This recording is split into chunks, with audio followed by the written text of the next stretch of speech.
నమస్తే, welcome to next Zee news. ఈనాటి ముఖ్యాంశాలు. కాకినాడ జిల్లా వరద ప్రభావిత ప్రాంతాల్లో సీఎం చంద్రబాబు పర్యటన. ఏలూరు కాల్వను ఆధునీకరణ చేసే బాధ్యత ప్రభుత్వం తీసుకుంటుందని ప్రకటన. సబ్ జైల్లో నందిగం సురేష్ ని పరామర్శించిన వైసీపీ అధినేత జగన్. బాబు తప్పిదాలను డైవర్ట్ చేసేందుకే అక్రమ కేసులు పెడుతున్నారని ఘాటు విమర్శలు. విపత్తుల సమయంలో అందరూ సహాయం చేస్తుంటే వైసీపీ నేతలు మాత్రం రాజకీయాలు చేస్తున్నారు. ప్రజల కష్టాల్లో ఉంటే జగన్ కు రాజకీయాలు కావాల్సి వచ్చిందా? మంత్రి రాంప్రసాద్ రెడ్డి వ్యాఖ్యలు. వరద బాధితులకి సాయం అందిస్తున్న స్వచ్ఛంద సంస్థలు. గుంటూరు నుంచి పంపిణీని ప్రారంభించిన ఎమ్మెల్యే నజీర్ మాధవి. ఘనంగా అటవీ అమరవీరుల సంస్మరణ దినోత్సవ వేడుకలు. అమరవీరులకు నివాళులు. అటవీ సంపదను కాపాడేందుకు ఫారెస్ట్ సిబ్బంది చేసిన త్యాగాలు మరవలేనివని అధికారులు వెల్లడి. నమస్తే, welcome to next Zee news. ఈనాటి వార్తా విశేషాలు. ఏలేరు కాలువను ఆధునీకరణ చేసే బాధ్యత ఎన్డీఏ ప్రభుత్వం తీసుకుంటుందని సీఎం చంద్రబాబు తెలిపారు. కాకినాడ జిల్లాలోని వరద ప్రభావిత ప్రాంతాల్లో ఆయన పర్యటించారు. అనంతరం కిడ్లంపూడి మండలం రాజుపాలెంలో నిర్వహించిన సభలో మాట్లాడారు. గత ప్రభుత్వం నిర్లక్ష్యం కారణంగానే ప్రజలకి కష్టాలు వచ్చాయని, ప్రాజెక్టుల నిర్వహణ సరిగ్గా చేయలేదని విమర్శించారు. ఏలేరు రిజర్వాయర్కి ఒకేసారి 47,000 క్యూసెక్ల వరద నీరు వచ్చింది. దీంతో పలు ప్రాంతాలు నీట మునిగాయి. కలెక్టర్ సమయస్ఫూర్తితో నష్టం తగ్గింది.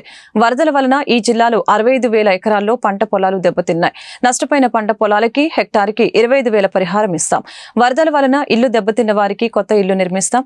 వరదల్లో దెబ్బతిన్న ఒక్కొక్క వాహనానికి 10,000 ఇస్తాం. ఈ నెల 17వ తేదీలోపు బాధితులకి పరిహారం అందిస్తామని సీఎం చంద్రబాబు తెలిపారు. పని ఎప్పుడు చేయకూడదు చేస్తూ ఉంటారు. కాబట్టి 27,000 క్యూసెక్స్ నీళ్ళని వదిలిపెట్టారు.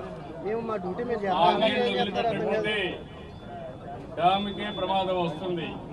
అప్పుడు ఇంకా ఎక్కువ ప్రమాదం వస్తుంది కాబట్టి ఆ నీళ్లు వదిలిపెట్టారు. దాని ప్రభావం ఈ ప్రాంతంలో చాలా ప్రాంతాలు మునిగిపోయినాయి. ఎక్కువగా జగ్గంపేట, కొద్దిగా పెద్దాపురం, అదే సమయంలో కిందనైతే పిఠాపురం, ఈ ప్రాంతాలు బాగా దెబ్బతినే పరిస్థితి వచ్చింది. కలెక్టర్ గారు సమయస్ఫూర్తిగా యాక్ట్ చేశాడు. దానివల్ల కొంతవరకు ఇబ్బంది తగ్గించాడు. ఇప్పుడు కిర్లంపూడి ప్రాంతం మొత్తం పరిసర ప్రాంతాలు దెబ్బతిన్నాయి. మొన్నే డిప్యూటీ సీఎం కూడా పిఠాపురానికి వచ్చి పవన్ కళ్యాణ్ గారు అక్కడంతా కూడా రోజంతా ఉండి సమీక్షలు చేసి అధికారులకు ఆదేశాలు కూడా ఇచ్చారు. దానిపైన నేనైతే 10 రోజులు కృష్ణా వరదల సందర్భంగా విజయవాడ మొత్తం దెబ్బతినింది. ఇవన్నీ జరగడానికి కారణం మీరు ఆలోచిస్తే గత ప్రభుత్వం నిర్లక్ష్యం. ఆ రోజు నేను చాలా స్పష్టంగా ఏలేరు ప్రాంతంలో, ముఖ్యంగా పిఠాపురం ఏరియాలో చాలా వరకు మోడర్నైజేషన్ డబ్బులు ఇచ్చాను. ఆ డబ్బులు ఖర్చు పెట్టుంటే ఈరోజు మీకు ఇంత ఇబ్బంది రాదు. ఆ డబ్బులు ఖర్చు పెట్టలేదు. దానివల్ల మీకు ఈ సమస్యలు వచ్చాయి. మళ్ళీ నేను హామీ ఇస్తున్నా, తప్పకుండా రాబోయే రోజుల్లో ఈ యొక్క ఏలేరు కాలువలన్నీ కూడా ఆధునీకరణ చేసే బాధ్యత ఎన్డీఏ ప్రభుత్వం తీసుకుంటామని మీ అందరికీ స్పష్టమైన ఆదేశాలు ఇస్తున్నాను. అదే మాదిరిగా ఇంకో పక్కన ఈరోజు చూస్తే మీరు చాలా ఇబ్బందుల్లో ఉన్నారు. ఇంత దుర్మార్గ పాలన రాష్ట్రంలో ఎన్నడూ చూడలేదని చంద్రబాబు సర్కారుపై వైసీపీ అధినేత వైఎస్ జగన్మోహన్ రెడ్డి మండిపడ్డారు. అక్రమ కేసులో అరెస్ట్ అయి గుంటూరు జైల్లో ఉన్న మాజీ ఎంపీ నందిగం సురేష్ ని వైఎస్ జగన్ పరామర్శించి ధైర్యం చెప్పారు. అన్ని విధాలా పార్టీ అండగా ఉంటుందని భరోసా ఇచ్చారు. అనంతరం వైఎస్ జగన్ మీడియాతో మాట్లాడారు. అక్రమ కేసులతో ఒక దళిత నేతను అరెస్టు చేశారని మండిపడ్డారు. చంద్రబాబు నిర్లక్ష్యంతో విజయవాడ అతలాకుతలమైంది. బాబు తప్పిదాలను డైవర్ట్ చేసేందుకు అక్రమ కేసులు, 4 ఏళ్ల క్రితం నాటి కేసులు తెరపైకి తెచ్చారు. సిట్టింగ్ సీఎంను టీడీపీ నేత దారుణంగా దూషించాడు. సీఎంగా నన్ను దూషించిన బాబుల కక్ష సాధింపులు నేను దిగలేదు. 41A కింద నోటీసులు ఇచ్చి కోర్టులో ప్రవేశపెట్టామని వైఎస్ జగన్ గుర్తు చేశారు. అదేవిధంగా నాడు జరిగిన ఘటనలో నందిగం సురేష్ ఉన్నాడా? సీసీ ఫుటేజీల్లో ఎక్కడైనా నందిగం సురేష్ కనపడ్డాడా? చంద్రబాబు తప్పుడు సాంప్రదాయానికి నాంది పలుకుతున్నావు. మీ ప్రభుత్వం ఎల్లకాలం ఉండదు. ఇదే తప్పు, ఇదే సాంప్రదాయం కొనసాగిస్తే మాత్రం ఒక సునామీలా అవుతుంది. మీ నాయకులకు ఇదే గతి పడుతుంది. ఇదే జైల్లో ఉంటారు. రెడ్ బుక్ పెట్టుకోవడం ఏదో ఘనకార్యం కాదు. పాలన గాలికి వదిలివేసి రెడ్ బుక్ పైనే బాబు దృష్టి పెట్టాడు. ప్రజా సమస్యలపై దృష్టి లేదు అంటూ వైఎస్ జగన్ దుయ్యపట్టారు. ఏ ఒక్కరైనా కూడా ఆ రోజు కనీసం లొకేషన్లో ఉన్నారా? సెల్ ఫోన్లు ఎక్కడున్నాయో ట్యాగ్ చేస్తే తెలియదా? తెలుగుదేశం పార్టీ ఆఫీసులో సీసీ కెమెరాలు ఉండవా? ఆ సీసీ కెమెరాల ఫుటేజ్ చూస్తే తెలియదా? మరి అలాంటప్పుడు వీళ్ళెవరూ లేనప్పుడు 4 ఏళ్ల తర్వాత మీరు ఇష్టం వచ్చినట్టుగా ఇప్పుడు మళ్ళీ దాన్ని తవ్వి దాంట్లో ఫాల్స్ విట్నెస్లని జోడు చేసి దాంట్లో ఉన్న వాళ్ళందరినీ భయపడిచి ప్రలోభాలు పెట్టి వాళ్ళతో లేనిపోని పేర్లన్నీ రాయిచ్చేసి నీ ఇష్టం వచ్చినట్టుగా నువ్వు అరెస్టులు చేయడం మొదలు పెడతా ఉన్నావు. పోలీసులు ఏ స్థాయికి దిగజారిపోతా ఉన్నారు అని అంటే అటువంటి పాత కేసులలో కావాలని వీళ్ళే తప్పుడు సాక్ష్యాలు క్రియేట్ చేస్తా ఉన్నారు. విట్నెస్లను వీళ్ళే బెదిరించి వీళ్ళే ప్రలోభ పెట్టి వీళ్ళే తప్పుడు పేర్లు ఇరికిచ్చి వీళ్ళే కేసుల్లోకి తీసుకొచ్చే కార్యక్రమం చేస్తా ఉన్నారు. నేను అడుగుతా ఉన్నది ఒకటి, ఒక తప్పుడు సాంప్రదాయానికి మీరు నాంది పలుకుతా ఉన్నారు. ఇదే గన కొనసాగితే నేను చెప్తా ఉన్నా మీ ప్రభుత్వం ఎల్లకాలం ఉండదు. ఒక తప్పుడు సాంప్రదాయానికి మీరు బీజం వేస్తా ఉన్నారు. ఇదే తప్పుడు సాంప్రదాయం ఒక సునామీ అవుతుంది. రేపొద్దున మీ నాయకులందరికీ కూడా ఇదే గతి పడుతుంది. ఇదే జైల్లోనే మీరంతా కూడా ఉంటారు. ఇది కూడా గమనించుకోండి అని చెప్తా ఉన్నా.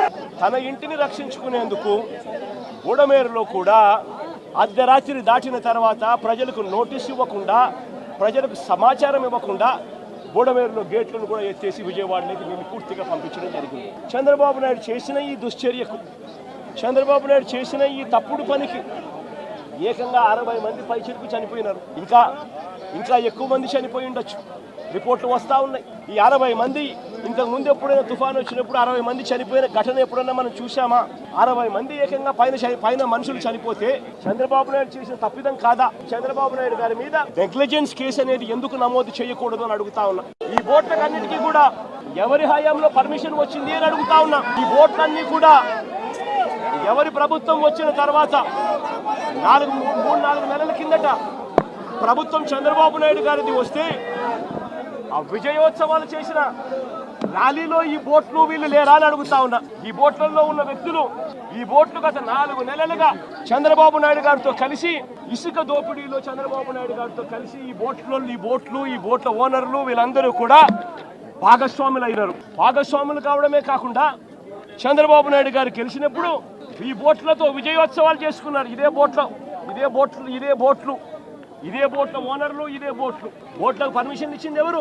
చంద్రబాబు నాయుడు గారి హయాంలో. ఉషాద్రి అనే మనిషి ఎవరు? చంద్రబాబు నాయుడు గారితోనూ లోకేష్తోనూ ఇద్దరితోనూ కలిసి దిగిన ఫోటోలు కనిపిస్తా ఉన్నాయి. తెలుగుదేశం పార్టీలో క్రియాశీలకంగా వ్యవహరించిన పరిస్థితులు కనపడతా ఉన్నాయి. రామ్మోహన్ అనే మనిషి ఎవరు? ఏలేరు వరద ఉధృతిపై కాకినాడ కలెక్టర్ అధికారులతో ఉప ముఖ్యమంత్రి పవన్ కళ్యాణ్ సమీక్ష నిర్వహించారు. వరద పరిస్థితిపై ఫోన్లో వివరాలు అడిగి తెలుసుకున్నారు. కాకినాడ జిల్లా వ్యాప్తంగా 62,000 ఎకరాల పంట నష్టం జరిగిందని అధికారులు తెలిపారు. గండ్లుపడి రోడ్లపై నీటి చేరికతో రాకపోకలు అంతరాయం కలిగిందని చెప్పారు. ఏలేరు వరద ఉధృతి క్రమంగా తగ్గుముఖం పడుతుందని డిప్యూటీ సీఎంకి కలెక్టర్ వివరించారు. వరద ప్రభావిత ప్రాంతాల్లో ఆహారం, నీరు, పాలు అందించాలని పవన్ కళ్యాణ్ ఆదేశించడం జరిగింది. ఏలేశ్వరం, జగ్గంపేట, కిర్లంపూడి, గొల్లప్రోలు మండలాల్లో పంటలు నీట మునిగాయి. పిఠాపురం, పెద్దాపురం, సామర్లకోట మండలాల్లో పంట నష్టం జరిగింది. జిల్లాలో అత్యధికంగా కిర్లంపూడి మండలంలో తీవ్ర పంట నష్టం జరిగినట్లు అధికారులు తెలిపారు. అటవీ సంపదను కాపాడేందుకు ఫారెస్ట్ సిబ్బంది తమ ప్రాణాలను సైతం లెక్క చేయకుండా విధులు నిర్వహిస్తున్నారని Guntur division forest officer Chiranjeevi Chowdary తెలిపారు. ఈ విషయంలో ప్రాణాలు అర్పించిన అటవీ అమరవీరుల త్యాగాలు చిరస్మరణీయమని కొనియాడారు. అమరులైన సిబ్బంది కుటుంబానికి అన్ని విధాల అండగా ఉంటామని భరోసా ఇచ్చారు. ఈ సందర్భంగా అమరవీరుల స్మారక స్తూపానికి జిల్లా ఫారెస్ట్ అధికారులు పుష్పగుచ్చాలు ఉంచి ఘనంగా నివాళులర్పించారు. ఈ మేరకు ఫారెస్ట్ సిబ్బంది అమరవీరులకు గౌరవ సెల్యూట్ చేశారు. అనంతరం డిఎఫ్ఓ చిరంజీవి చౌదరి మాట్లాడారు. ఫారెస్ట్ సిబ్బందికి పదవి విరమణ రోజే బెనిఫిట్స్ తో పాటు పెన్షన్ అందిస్తామని అన్నారు. అటవీ శాఖలో ఖాళీగా ఉన్న పోస్టుల్ని త్వరలో భర్తీ చేస్తామని అన్నారు. డిప్యూటీ సీఎం పవన్ కళ్యాణ్ ఆధ్వర్యంలో అటవీ శాఖ అన్ని విధాలా బలోపేతం అవుతుందని, అభివృద్ధి క్రమంలో మన బాధ్యత మరింత పెరుగుతుందని పేర్కొన్నారు. విధి నిర్వహణ విషయంలో పోలీస్ శాఖ కంటే అటవీ శాఖ సిబ్బందికి రిస్క్ ఎక్కువగా ఉంటుందని వివరించారు. అటవీ సంపద సంరక్షణలో, లేకపోతే అటవీ భూమి సంరక్షణలో, అటవీలో ఉన్న వన్యప్రాణి సంరక్షణలో రకరకాల ఇబ్బందులు ఉన్నాయి.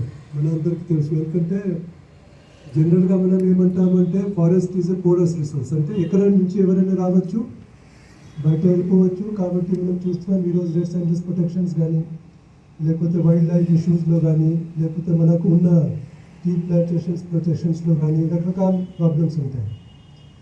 రెండోది, నేను పర్సనల్ ఎక్స్పీరియన్స్తో చెప్తున్నాను, ఈరోజు పోలీస్ కంటే ఎక్కువ డిఫికల్ట్ అంటే అటవీ ప్రాంతంలో పని చేస్తున్న అటవీ ఎంప్లాయీస్కి వాళ్ళు ఫేస్ చేస్తూ ఉన్నారు. ఎందుకంటే పోలీస్లో ఒక పోలీస్ స్టేషన్ ఉంటుంది, వాళ్ళకి అన్ని కమ్యూనికేషన్ ఫెసిలిటీ ఉంటుంది, వెహికల్ ఫెసిలిటీస్ ఉంటుంది, రకరకాలు ఉన్నాయి. కానీ ఫారెస్ట్లో ఈరోజు వరకు కూడా మనం ఇంతకుముందు మన ఏపీ ఫారెస్ట్రీ ప్రాజెక్ట్ 1 టైంలో మేల్ ఫీల్డ్లో డిఎఫ్ఓగా ఉన్నప్పుడు మనం చూసాము. అప్పుడు మనం మంచి ఒక వైర్లెస్ నెట్వర్క్ మొత్తం రాష్ట్రంలో క్రియేట్ చేశాము.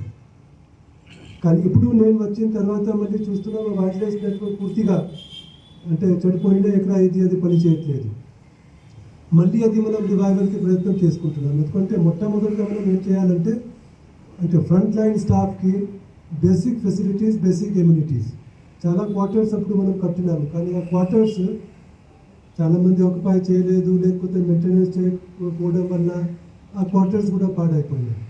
మళ్ళీ అవి అన్నీ మనం కొత్తగా ఈ రెసిడెన్షియల్ అకామిడేషన్స్ కానీ, ఆఫీస్ అకామిడేషన్స్ కానీ, వెహికల్స్ కానీ, wireless communication system, telephone communication system, ఇవి అన్నీ మనం పెంచుకోవాల్సిన అవసరం ఉంది. అది అంతా మనం ప్రయత్నం చేసుకుంటున్నాం. రాష్ట్ర ప్రభుత్వం కూడా దీని మీద ఎక్కువగా మనకు సపోర్ట్ చేయడానికి సిద్ధంగా ఉన్నారు. డెఫినెట్గా రాబో కాలంలో మనకు ఈరోజు ఉన్న ఇబ్బందులు తీర్చుకోవడానికి రాష్ట్ర ప్రభుత్వం అన్ని రకాల మనకు సదుపాయాలు ఏర్పాటు చేయడానికి సిద్ధంగా ఉంటే మేము కూడా వాళ్ళతో కలిసి ప్రయత్నం చేసుకుంటున్నాము. And definitely will be able to achieve that. విజయవాడలో వరద బీభత్సం మిగిల్చిన విషాదం నుంచి బాధితులు ఆదుకునేందుకు మానవత్వంతో ముందుకొస్తున్న స్వచ్ఛంద సంస్థలు, దాతలకి గుంటూరు పశ్చిమ ఎమ్మెల్యే ధన్యవాదాలు తెలిపారు. సుమారు 2,000 మందికి 15 లక్షల విలువైన నిత్యావసర వస్తువులు గుంటూరు పశ్చిమ నియోజకవర్గం నుంచి అందజేస్తున్నామని పేర్కొన్నారు. బుధవారం ఎమ్మెల్యే గల్లా మాధవి కార్యాలయం వద్ద విజయవాడ వరద బాధితుల సహాయార్థం నిత్యావసర వస్తువులతో వెళ్తున్న లారీకి ఎమ్మెల్యే గల్లా మాధవి టీడీపీ జెండా ఊపారు. ఈ మేరకు ఎమ్మెల్యే మాట్లాడుతూ వరద కారణంగా సర్వం కోల్పోయిన బాధితులకి రాష్ట్ర ప్రభుత్వం అన్ని విధాల అండగా ఉంటుందని తెలియజేశారు. కార్యక్రమంలో తెలుగు మహిళా నాయకురాలు ములక సత్యవాణి, శివలీలం, డాక్టర్ పంచుమర్తి, కల్పన, నంది సరస్వతి, రత్న, కందిమల స్వప్న, గంట మౌలిక, ఆర్ఆర్ఆర్ ఎస్టేట్ రాంబాబు, వాసు, టీడీపీ నేతలు పాల్గొన్నారు. వరద బాధితుల కోసం ఒక్క పిలుపుతో పూర్తిగా పశ్చిమ నియోజకవర్గ ప్రజలందరూ, మహిళలందరూ కూడా పెద్ద ఎత్తున నిత్యావసర సరుకులు, దుప్పట్లు, చీరలు, మందులు అందజేయడం జరిగింది. వాటన్నిటిని ప్యాక్ చేసుకొని ఈరోజు డీసీఎంకి ఎక్కించి తరలించిపోతూ ఉన్నాము. అక్కడ అవసరార్థం వరదల్లో చిక్కుకొని ఇంకా బయటికి రాని పరిస్థితిలో ఉన్న ప్రజలందరికీ కూడా సరుకులు, మందులు, దుప్పట్లు అందజేసే ప్రయత్నం చేయబోతున్నాము. అందరం కలిసికట్టుగా బయలుదేరి ఈరోజు అక్కడ అవసరార్థాలు అన్నీ డిస్ట్రిబ్యూట్ చేస్తూ ఉన్నాము. ఇలాగే వరద బాధితులకి ఎలాంటి అవసరార్థాలు ఉన్నా కూడా ప్రతి ఒక్కరూ చేయి కలిపి మన అందరం సహాయార్థం నిలిస్తే తప్పకుండా ఎలాంటి విపత్తులో నుంచైనా బయటపడే అవకాశం మనందరికీ ఉంటుంది. కాబట్టి ఈ యొక్క మన హస్తాన్ని అందించిన ప్రతి ఒక్కరికి, ఈ యొక్క సహాయాన్ని ఇచ్చిన ప్రతి ఒక్కరికి కూడా పేరు పేరున ధన్యవాదాలు చెప్తున్నాను. మొత్తం మీద ఒక 15 లక్షల రూపాయల విలువైన సరుకులు ఈరోజు ఎక్కించి అందజేయబోతున్నాము. నాకు తోడ్పాటు ఇచ్చిన ప్రతి ఒక్కరికి పేరు పేరున కృతజ్ఞతలు. విపత్తుల సమయంలో అందరూ సహాయం చేస్తుంటే వైసీపీ నేతలు మాత్రం రాజకీయాలు చేస్తున్నారని మంత్రి మండిపల్లి రాంప్రసాద్ రెడ్డి ఎద్దేవా చేశారు. ప్రకాశం బ్యారేజీని పడవలతో కూల్చివేయాలని కుట్ర పన్నారని ఆరోపించారు. మంగళగిరిలోని టీడీపీ కేంద్ర కార్యాలయంలో నిర్వహించిన మీడియా సమావేశంలో ఆయన మాట్లాడారు. ప్రజలు కష్టాల్లో ఉంటే జగన్ కు రాజకీయాలు కావాల్సి వచ్చిందా? స్వాతంత్ర సమరయోధుడు జైలులో ఉన్నట్లు నందిగం సురేష్ ను పరామర్శించారు. గత 10 రోజులుగా సీఎం చంద్రబాబు విజయవాడలోనే ఉన్నారు. అధికారుల్ని ఎప్పటికప్పుడు అప్రమత్తం చేశారు. బెంగళూరు ప్యాలెస్ లో కూర్చునే జగన్ కు ప్రజల కష్టాలను తెలుస్తాయి అని రాంప్రసాద్ రెడ్డి వ్యాఖ్యానించారు. వర్షాలతో ప్రకాశం బ్యారేజ్ పూర్తిగా నిండిపోతే ఆ బ్యారేజ్నే నామరూపాలు లేకుండా చేయాలని కుట్ర పందింది ఎవరో మీ అందరికీ తెలియజేస్తున్నాం. ముఖ్యంగా జగన్మోహన్ రెడ్డి అనే వ్యక్తి ప్రభుత్వాన్ని కోల్పోయిన తర్వాత, ప్రతిపక్షం లేక ఉన్న తర్వాత ఇలాంటి ఎన్నో దుర్మార్గమైన చర్యలకు ఆయన యొక్క నాయకులైతేనే పాల్పడుతున్నారంటే దాంట్లో ఏ విధమైన అతిశయోక్తి లేదు. ఎందుకంటే దానికి ఉదాహరణే మొన్న 10 రోజుల ముందు జరిగిన విషయాలన్నీ మీ దృష్టికి తీసుకొని పోతున్నా. ముఖ్యంగా ఆ రోజు సెప్టెంబర్ 2వ తారీఖున భారీ వర్షాల వల్ల ప్రకాశం బ్యారేజ్ నిండడం జరిగింది. ఆ రోజున తెలుగుదేశం పార్టీ ప్రభుత్వం ఉంది. ఇప్పుడు ప్రతిపక్షంలో ఉన్న జగన్మోహన్ రెడ్డి అనుచరులు ఎవరైతే ఉన్నారో తలసిల రఘురాం, ఆయన గురించి మీకు చెప్పనవసరం లేదు. గత 5 సంవత్సరాల ముందు ప్రభుత్వం ఎప్పటి నుంచి ఉన్నిందో అప్పటి నుంచి ఇప్పటి వరకు కూడా జగన్మోహన్ రెడ్డికి పర్సనల్ అసిస్టెంట్గా ఒక ఎమ్మెల్సీగా వ్యవహరిస్తున్న అతను తలసిల రఘురాం అంటే. ఆ తర్వాత నందిగామ సురేష్ నందిగామ సురేష్ జీవితం అంతా ఒక క్రైమ్ స్టోరీ. ఎందుకంటే ఆ రోజు తెలుగుదేశం పార్టీ ఆఫీస్ పైన దాడి చేసిన దాంట్లో ముఖ్య కుట్ర పొందిన వాళ్ళలో ముఖ్య వ్యక్తి ఎవరన్నా ఉన్నారంటే అది ఆయన నందిగామ సురేష్. ఈరోజు ఆయన కటకటాల పాలవడం కూడా జరిగింది. అలాగే వాళ్ళ కోమటి రామ్మోహన్, ఉషాద్రి వీళ్ళంతా పక్కా వైసీపీకి చెందినవారు కాదా అని నేను జగన్మోహన్ రెడ్డిని అడుగుతున్నా. మీరు చేసింది ఏంటంటే తెలుగుదేశం పార్టీ అది ఇలాగే కంటిన్యూ చేస్తే మీ 11 కూడా ఒకటిగా నిలిచిపోయే రోజు వస్తుందని చెప్పి నేను హెచ్చరిస్తున్నాను. అలాగే ఈరోజు కొన్ని విషయాలు మీ దృష్టికి తీసుకొని పోవాలా. ఈ ప్రభుత్వం ఏర్పడి 3 నెలలు అయింది. ఏ విధమైన కుట్రలు లేవు. ఈ రాష్ట్రంలో ఎక్కడ చూసినా సుభిక్షంగా ఉన్నారు. ఎవరికైనా ఏదైనా సమస్య వస్తే ఒక పెద్ద ఆయన పైన ముఖ్యమంత్రిగా ఉన్నాడని సంతోషంగా వాళ్ళ పనులు వాళ్ళు చేసుకుంటా పోతున్నారు. నువ్వు 5 సంవత్సరాలు అధికారంలో ఉన్న రోజులు చీకటి రోజులు చూసినాం. ఎక్కడ చూసినా దాడులు. పులివెందుల ఎమ్మెల్యే వైఎస్ జగన్మోహన్ రెడ్డి వక్రబుద్ధితో కుట్ర రాజకీయాలకు పాల్పడుతున్నారంటూ గుంటూరు తూర్పు ఎమ్మెల్యే మహమ్మద్ నజీర్ అహ్మద్ మండిపడ్డారు. తన అనుయాయులతో ప్రకాశం బ్యారేజ్ ని ధ్వంసం చేయడానికి బోట్లను నీటి ప్రవాహంలో వదిలివేశారని ధ్వజమెత్తారు. విభజించు పాలించు తరహాలో వ్యవహరిస్తున్న జగన్మోహన్ రెడ్డిని ప్రజలు రాష్ట్రం నుంచి వెళ్లకొడతారని హెచ్చరించారు. బుధవారం ఏటుకూరు రోడ్లోని వైజాగ్ అర్బన్ బ్యాంకు సమీపంలో Guntur family friends groups of Shri Mittapalli engineering college ఆధ్వర్యంలో విజయవాడ వరద బాధితుల సహాయార్థం 5 లక్షల విలువైన నిత్యావసర వస్తువులతో వెళ్తున్న లారీకి ఎమ్మెల్యే నజీర్ అహ్మద్, బీజేపీ జిల్లా అధ్యక్షులు Vanama Narendra, chamber of commerce అధ్యక్షులు ఆతుకురి ఆంజనేయులు పచ్చ జెండా ఊపారు. ఈ సందర్భంగా ఎమ్మెల్యే నజీర్ అహ్మద్ మాట్లాడారు. వరద బాధితులను ఆదుకునేందుకు స్వచ్ఛంద సంస్థలు దాతలు ముందుకు రావడం హర్షణీయమని తెలిపారు. ఇప్పటికీ రాష్ట్ర ప్రభుత్వం వరద బాధితులకి అన్ని విధాల సహాయ సహకారాలు అందిస్తుందని పేర్కొన్నారు. ఈ కార్యక్రమంలో స్థానిక కార్పొరేటర్ వేముల జ్యోతి శ్రీనివాసు, మిట్టపల్లి భీమేశ్వరరావు, వెంకట సత్యనారాయణ, టిఎల్వి వీరాంజనేయులు, కార్పొరేటర్ బాబు, కొనకల సత్యనారాయణ, ఆతుకురి నగేష్, పబ్బిశెట్టి చిరంజీవి, ఎంఎస్ గోల్డ్ సుబ్రహ్మణ్యం తదితరులు పాల్గొన్నారు. వరద బీభత్సానికి గురైనటువంటి విజయవాడ నగరానికి అనేక మంది గుంటూరు నగరం నుండి పెద్ద ఎత్తున సహాయ కార్యక్రమాల్లో, సేవా కార్యక్రమాల్లో పాల్పంచుకుంటున్నటువంటి పరిస్థితులు. ఈరోజు అక్కడ పరిస్థితులను మరింత అవసరానికి ఏమేమి అవసరమో ఆలోచించి ఎంతో లోతుగా అక్కడ ఉన్నటువంటి పరిస్థితులకు అవసరమైనటువంటి సామాగ్రిని ఏర్పాటు చేసేటువంటి కార్యక్రమాలు తీసుకున్నటువంటి గుంటూరు ఫ్రెండ్స్ ఫ్యామిలీ సొసైటీ వాళ్ళు, ముఖ్యంగా సోదరులు మెట్టుపల్లి భీమేశ్వరరావు గారు, అలాగే టిఎల్వి ఆరంజనేయులు గారు, అలాగే శీలం జయరామరెడ్డి గారు, రంగారావు గారు, వెంకటరెడ్డి గారు, వీరాంజనేయులు గారు, అలాగే పెద్దలు గౌరీశంకర్ గారు, సీతారామజనేయులు గారు, అలాగే అనిల్ గారు, చిరంజీవి గారు తదితరులు, మురళీ గారు కలిసి పెద్ద ఎత్తున ఆలోచించి ఒక లుంగి, టవళ్ళు, చీర, అవసరమైనటువంటి చిరుతిళ్ళతో పాటు ముఖ్యంగా అనేక వస్తువులు కలిపి ఒక కిట్గా చేసి దాదాపు 5 లక్షల విలువ అయినటువంటి వస్తువుల్ని ఈరోజు విజయవాడ నగరానికి పంపించేటువంటి కార్యక్రమం తీసుకోవడం చాలా సంతోషమైనటువంటి విషయం.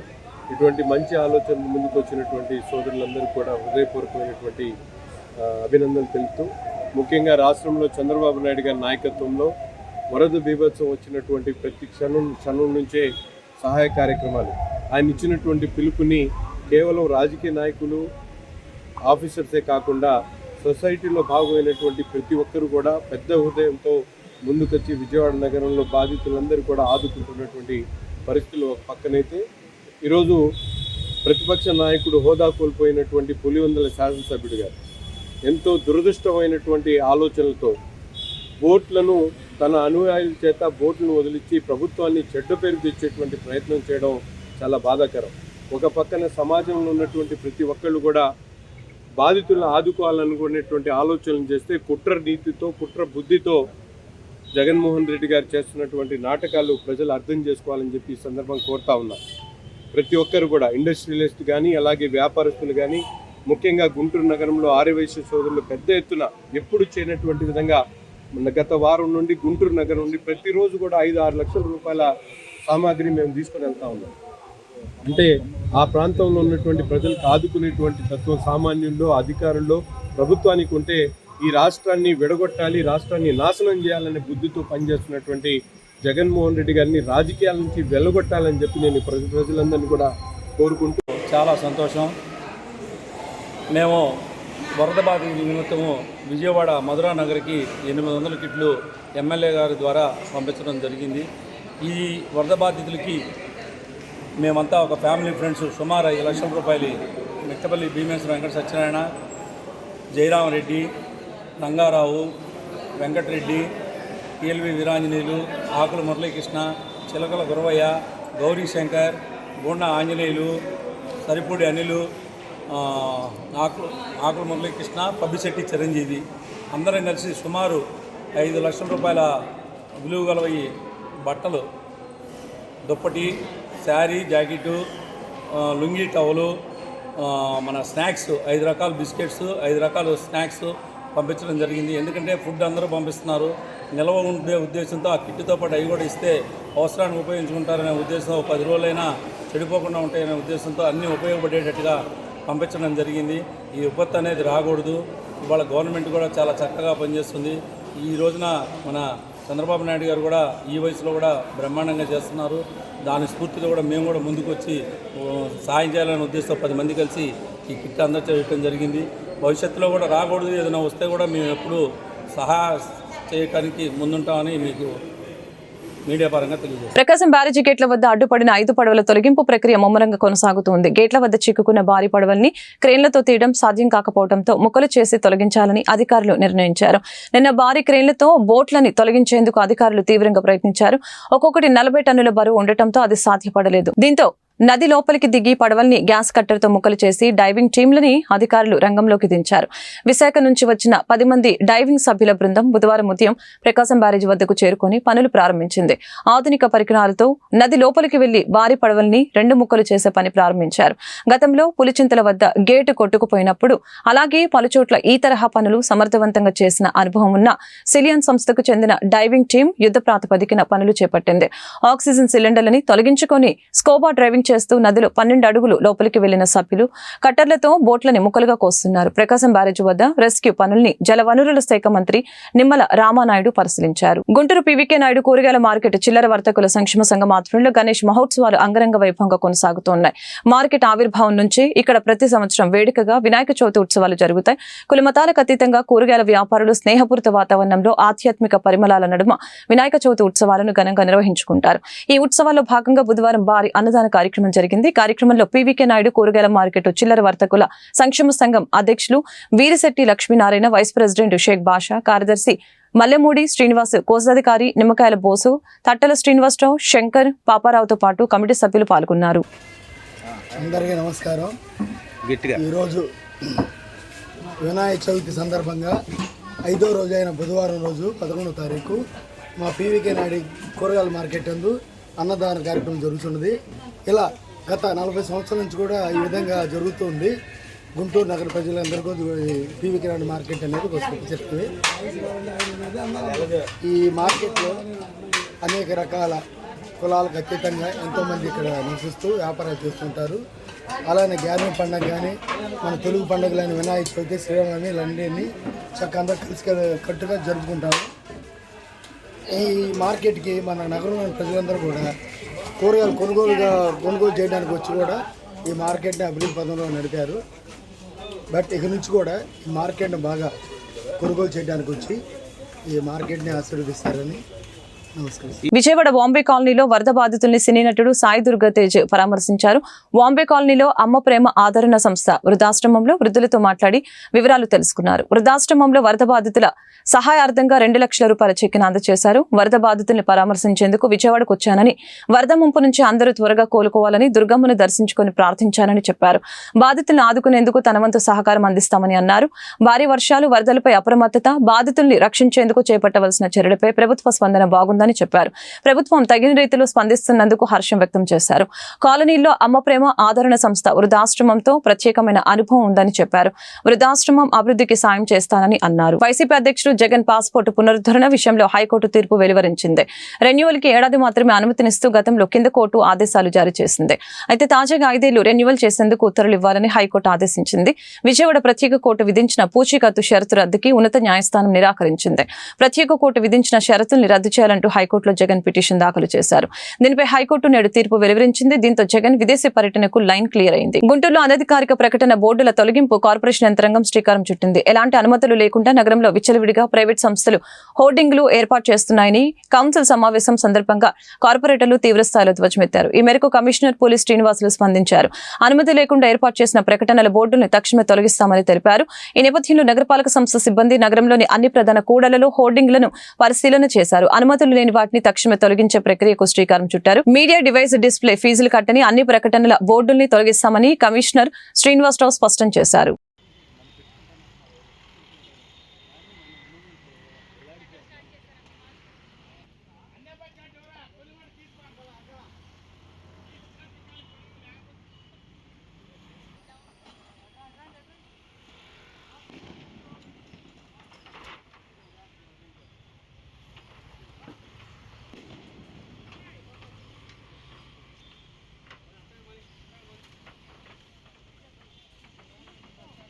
టీడీపీ కార్యాలయంపై జరిగిన దాడి గురించి జగన్ కొత్త భాష్యం చెబుతున్నారని జనసేన పార్టీ రాష్ట్ర ప్రధాన కార్యదర్శి బోనపైన శ్రీనివాస్ యాదవ్, జిల్లా అధ్యక్షులు గాది వెంకటేశ్వరరావు ఎద్దేవా చేశారు. ప్రకాశం బ్యారేజ్ కి డ్యామేజ్ చేయాలని వైసీపీ రంగులున్న బోట్లని కృష్ణా ప్రవాహంలో వదిలిపెట్టారని ఆరోపించారు. అబద్దాలకు బ్రాండ్ అంబాసిడర్ అయిన జగన్ సూపర్ 6 పై చులకనగా మాట్లాడటం హాస్యాస్పదంగా ఉందని తెలియజేశారు. పరామర్శ పేరుతో రాజకీయాలు చేయడం జగన్ కు అలవాటేనని అన్నారు. బుధవారం గుంటూరు జిల్లా జనసేన పార్టీ కార్యాలయంలో ఏర్పాటు చేసిన మీడియా సమావేశంలో వారు మాట్లాడుతూ జైల్లో జగన్ కి అవినాభావ సంబంధం ఉందని చెప్పారు. వరద బాధితుల్ని పరామర్శించకుండా జైల్లో ఉన్న మాజీ ఎంపీ నందిగం సురేష్ ను పరామర్శించడానికి జగన్ రావడంపై మండిపడ్డారు. బురద రాజకీయాలు చేసిన వైసీపీ వరద ప్రాంతాల్లో చిన్నపాటి సహాయక చర్యలకు కూడా పాల్గొనలేదని దుయ్యపట్టారు. కనీసం 100 రూపాయలు కూడా సాయం చేయలేదని వివరించారు. బుడమేరుపై జగన్ కు ఉన్న పరిజ్ఞానం అందరికీ తెలిసిందేనని అన్నారు. వరద ప్రాంతాల్లో చంద్రబాబు 18 గంటల పాటు సహాయక కార్యక్రమాల్లో పాల్గొన్నారని గుర్తు చేశారు. కష్ట సమయాల్లో చంద్రబాబు, పవన్ కళ్యాణ్ నిత్యం ప్రజల్లో ఉన్నారని వివరించారు. సమస్యల కోసం రోడ్డెక్కి పోరాడితే ఏమన్నా ప్రభుత్వం అరెస్ట్ చేసి లోపల పెట్టారా పరామర్శించడానికి రావడానికి? ఎందుకు పరామర్శ? ఒక 5 సంవత్సరాలు ముఖ్యమంత్రిగా చేసినటువంటి వ్యక్తి ఒక వ్యక్తిని పరామర్శించడానికి జైలుకు వస్తున్నాడు అంటే దానికి ఒక రీజన్ ఉండాలి. అదేమంటే ఇక్కడికి వచ్చి చెట్టు కింద ప్రెస్ మీట్ పెట్టాడు. ఒక దళిత ఎంపీ అని దీర్ఘాలు తీస్తున్నాడు. ఎంపీలో దళిత ఏంటి? రిజర్వేషన్ కింద కొన్ని ఉంటాయి. ఆ రిజర్వేషన్ రాజ్యాంగం కల్పించింది కాబట్టి దాని సంవత్సరాలు నిలబడతారు. ఎంపీనే కదా గెలిచిన తర్వాత. పార్లమెంట్లో ఉన్నటువంటి అదర్ ఎంపీలు ఎలాగనో ఈయన కూడా అంతే. ఈయనకైనా తక్కువ రిజర్వేషన్లో గెలిచాడు కదా, దళితులకు ఏమన్నా తక్కువగా ఉన్నాయి? అక్కడేమన్నా చిన్న చూపు ఏమన్నా ఉందా? లేకపోతే వీళ్ళని పక్కన కూర్చోబెడతారా? బుద్ధి జ్ఞానం లేని మాటలు మాట్లాడుతూ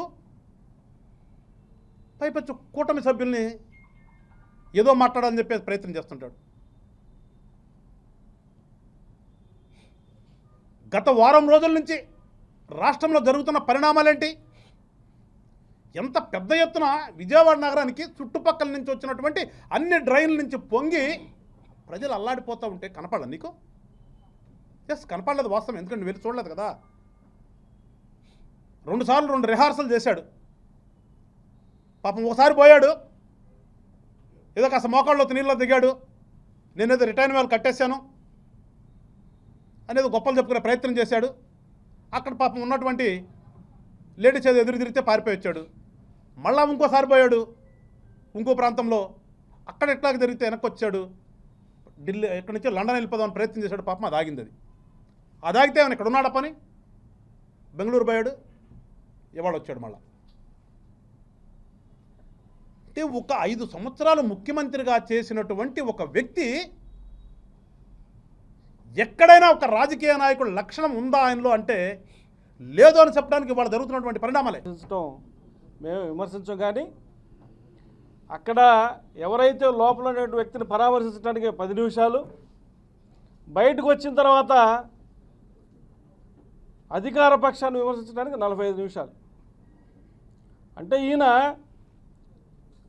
మా ప్రెసిడెంట్ గారు చెప్పినట్లుగా ఎక్కడా కూడా మొన్న వరద బాధితుల్ని పరామర్శించడానికి 10 నిమిషాలు కూడా వెచ్చించని జగన్మోహన్ రెడ్డి 45 నిమిషాల సమయం కేటాయించి అధికార పక్షాన్ని విమర్శించాడు. ఈయన విమర్శలను చూస్తే అబద్ధాలకి బ్రాండ్ అంబాసిడర్ ఎవరైనా ఉన్నారంటే జగన్మోహన్ రెడ్డి. ఏదైనా లేనటువంటి అంశాన్ని ప్రస్తావించి అవతల వారిపై బురద చల్లాలంటే జగన్మోహన్ రెడ్డి గారి దగ్గర అబద్ధాలు నేర్చుకోవాలి. తప్పుడు కథనాలను ప్రచురించడానికి సాక్షి దినపత్రిక కానీ సాక్షి మీడియాని కానీ చూడాలి. మేము ఒకటే చెప్తా ఉన్నాం, జగన్మోహన్ రెడ్డి గారు, చంద్రబాబు నాయుడు గారి ప్రభుత్వం, కూటమి ప్రభుత్వం వచ్చిన తర్వాత ప్రజలందరూ కూడా సంతోషంగా ఉన్నారు. పరిశ్రమలందరూ స్థాపిస్తామని చెప్పి వ్యాపారస్తులందరూ ఇక్కడ వస్తూ ఉన్నారు. దురదృష్టం మన వరదలు రావటం. ఆ వరదల్ని కట్టడి చేయడానికి ప్రజలందరినీ అప్రమత్తం చేసి వరదల బారిన పడకుండా ప్రజలందరినీ కాపాడటానికి అదృష్టం ఏంటంటే కూటమి ప్రభుత్వం, చంద్రబాబు నాయుడు గారు ముఖ్యమంత్రి కావటం. కనీసంగా వరద బాధితులకి 100 రూపాయలు కూడా సహాయం చేయని నువ్వు, నీ పార్టీ నాయకులు ఈ రోజున కూటమి ప్రభుత్వాన్ని విమర్శించే అర్హత లేదు, హక్కు లేదని చెప్పి కూడా మేము భావిస్తూ ఉన్నాం. మొన్న నెల్లూరు జైలుకి వెళ్ళిన తర్వాత ఏం చెప్పాడు ఆయనకేదో దొంగోట్లు పడతాయని తెలిసి ప్రిస్ స్టేషన్లో ఆ ఈవీఎం పగలగొట్టాడని చెప్పి చెప్తూ ఉంటాడు. అసలు ప్రెస్ స్టేషన్లో ఈవీఎం పగలగొట్టడం ఏంటి? దొంగోట్లు వేసుకుంటూ ఉంటే ఆఫీసర్లు ఉంటారు, వాళ్ళకి చెప్పాలి. నీ వచ్చి దొంగోట్లు అయిపోతూ ఉంటే క్లియర్గా కనిపిస్తూ ఉంది అక్కడ గ్రామస్తుడు మీ యొక్క ఎమ్మెల్యేని అడ్డుకోవడం. వార్తలు ముగించే ముందు ముఖ్యాంశాలు మరొకసారి. కాకినాడ జిల్లా వరద ప్రభావిత ప్రాంతాల్లో సీఎం చంద్రబాబు పర్యటన. ఏలూరు కాల్వను ఆధునీకరణ చేసే బాధ్యత ప్రభుత్వం తీసుకుంటుందని ప్రకటన. సబ్ జైల్లో నందిగం సురేష్ ని పరామర్శించిన వైసీపీ అధినేత జగన్. బాబు తప్పిదాలను డైవర్ట్ చేసేందుకే అక్రమ కేసులు పెడుతున్నారని ఘాటు విమర్శలు. విపత్తుల సమయంలో అందరూ సహాయం చేస్తుంటే వైసీపీ నేతలు మాత్రం రాజకీయాలు చేస్తున్నారు. ప్రజల కష్టాల్లో ఉంటే జగన్ కు రాజకీయాలు కావాల్సి వచ్చిందా? మంత్రి రాంప్రసాద్ రెడ్డి వ్యాఖ్యలు. వరద బాధితులకి సాయం అందిస్తున్న స్వచ్ఛంద సంస్థలు. గుంటూరు నుంచి పంపిణీని ప్రారంభించిన ఎమ్మెల్యే నజీర్ మాధవి. ఘనంగా అటవీ అమరవీరుల సంస్మరణ దినోత్సవ వేడుకలు. అమరవీరులకు నివాళులు. అటవీ సంపదను కాపాడేందుకు ఫారెస్ట్ సిబ్బంది చేసిన త్యాగాలు మరవలేనివని అధికారులు వెల్లడి. ఈ వార్తలు ఇంతటితో సమాప్తం. మరొక బులెటిన్లో మళ్ళీ కలుద్దాం. నమస్కారం.